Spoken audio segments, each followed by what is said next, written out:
Hello guys, our dinner, ginataang sitaw na may kalabasa na may alamang. Alamang nilagay ko sa kanyang pampasarap. Saka may nor din siya.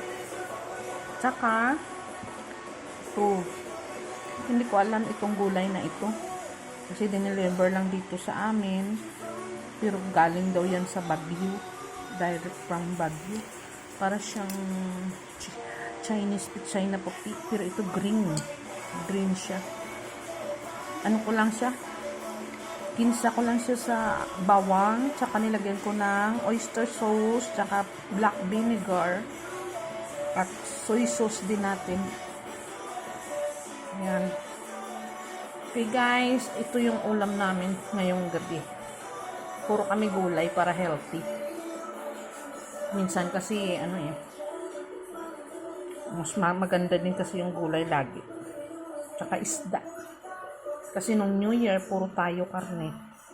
Okay guys, thank you so much. Bye, bye, bye.